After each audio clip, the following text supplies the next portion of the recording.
Selanjutnya tentang masalah nisab dan haul. Ini kita sendirikan karena ini adalah syarat terkait objek zakat, dan inilah yang paling penting. Kembali lagi, zakat adalah ibadah maliyah, ibadah yang terkait dengan harta, sehingga yang lebih penting untuk diperhatikan adalah masalah bagaimana kondisi objeknya.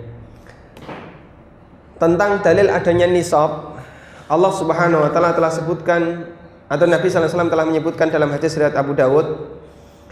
Bapak Ibu bisa perhatikan di halaman 2 ya.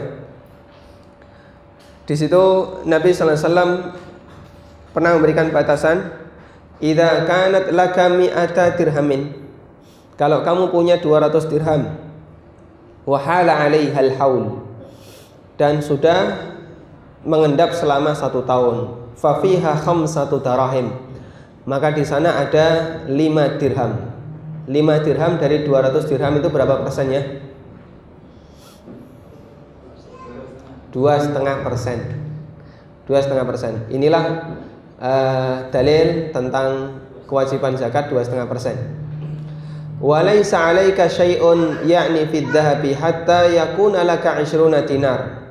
Dan kamu tidak memiliki kewajiban bayar zakat untuk emas sampai kamu memiliki 20 gram dinar atau 20 dinar.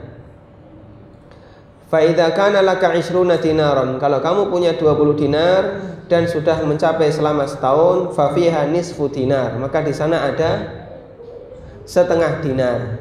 Berapa persen? Sama, 2,5. Setengah dinar dari 20 dinar adalah 2,5%-nya.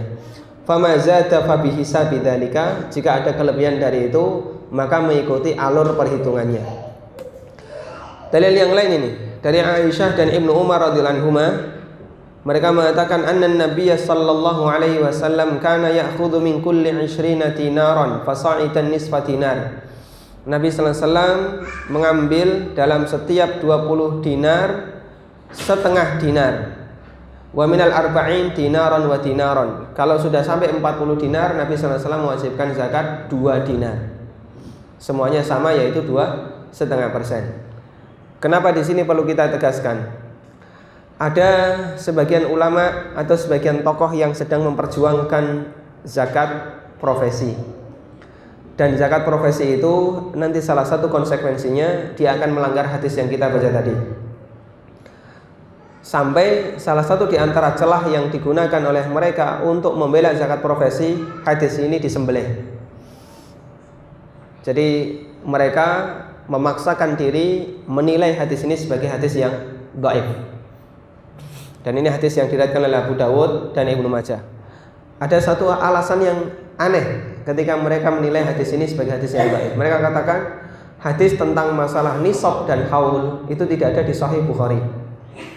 Adanya di Abu Dawud dan Ibnu Majah.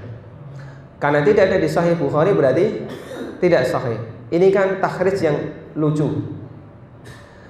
Karena standar hadis sahih bukan apa yang ada di Sahih Bukhari. Kalau hadis yang sahih hanya apa yang ada di Sahih Bukhari, berarti hadis sahih itu sangat terbatas, sangat sedikit jumlahnya.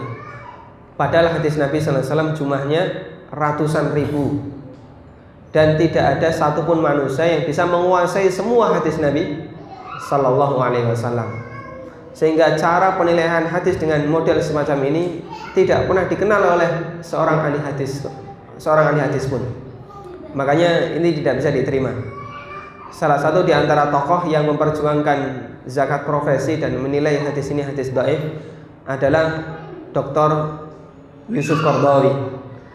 Jadi beliau ketika membahas masalah zakat profesi, hadis ini dulu yang dipatahkan ketika tidak mungkin maknanya dialihkan oleh Yusuf Qaradawi, beliau mendhaifkan hadis ini. Ya kita sebut ini bagian dari upaya ijtihad.